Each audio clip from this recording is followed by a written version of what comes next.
آج کل کے حالات کے پیش نظر ایک فوارہ آپ ضرور ساتھ رکھیں. یہ فوارہ ہے, اس میں پانی بھرا ہوا ہے, آن لائن ہم نے اس کو منگایا تھا.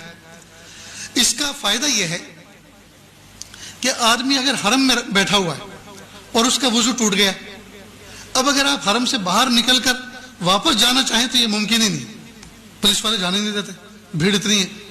اب وضو ٹوٹ گیا, جگہ بھی سنبھالنی ہے, نماز بھی پڑھنی ہے جماعت کے ساتھ, اور وضو بھی کرنا, اب کیا کریں؟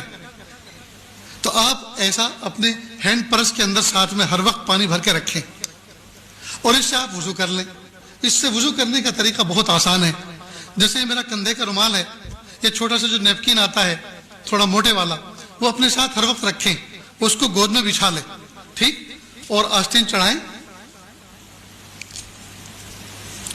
اور اس سے وضو کرنے کا طریقہ یہ ہے کہ وضو میں سب سے پہلے کلی کی جاتی, ہاتھ دھوئے جاتے ہیں, ٹھیک, اس کے بعد کلی کی جاتی ہے, ناک میں پانی ڈالا جاتا ہے, لیکن یہ فرض نہیں ہے.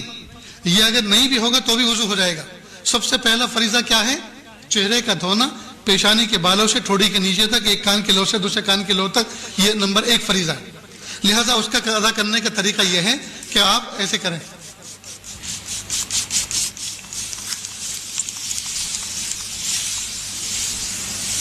دیکھو میرا منہ بھیگ گیا نا, اس کو میں نے مل لیا.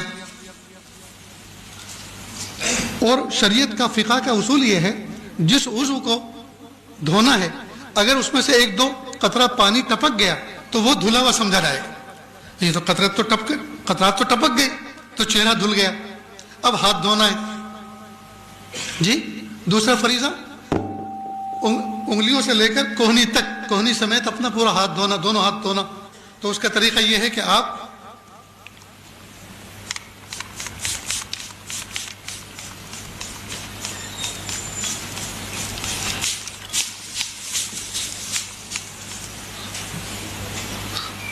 یہ آپ کا ہاتھ دھل گیا, ٹھیک. اسی طرح سے دوسرا ہاتھ دھونا ہے, اسی طرح دوسرا ہاتھ دھونا ہے. آپ میری طرف دیکھیں, بہت اہم کام چل رہا ہے.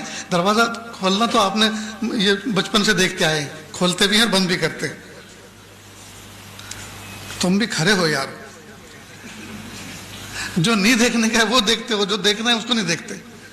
تو دوسرا ہاتھ بھی ہو گیا, ٹھیک. یہ تو میں نے وقت کو بچانے کے لیے ایک ہاتھ کو صرف ایسے ہی بتا دیا, ایک ہاتھ ایسے, تو دوسرا بھی ایسے دھونا ہے. اس کے بعد پھر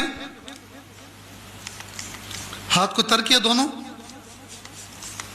اور سر کا مسح کر لیا.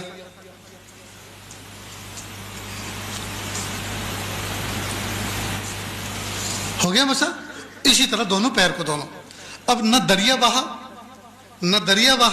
نہ نالی چلی, نہ جو ہے کسی کو کراہت ہوئی, آسانی کے ساتھ بیٹھے بٹھائے اپنی جگہ پہ حرم میں آپ نے وضو کر لیا. ایسا ہی آپ جہاز میں کر سکتے ہیں, ایسا ہی آپ بس میں کر سکتے ہیں, ایسا ہی آپ ٹرین میں کر سکتے ہیں, اور ایسا ہی آپ ہر مجمع میں کر سکتے ہیں, اور آپ باوضو رہیں گے. سمجھ گئے دوستو؟ تو آپ اس طرح کا پرچیز کر لیں, اپنے ساتھ بھی رکھیں. ماں بہنیں جو حج میں ساتھ میں جا رہی ہیں ان کا الگ رکھیں, سمجھ گئے, ان کا الگ رکھیں. انشاءاللہ ان کو کبھی بھی تکلیف نہیں ہوگی. میرے دوستو, سفر میں کوشش اس بات کی کریں کھانے پینے پہ کنٹرول ہو. دیکھو آپ بھوک برداشت کر سکتے ہیں, لیکن کھانے کے بعد جب استنجے کا تقاضا ہوتا ہے, اگر مناسب جگہ نہ ملی تو وہ برداشت نہیں کر سکتے.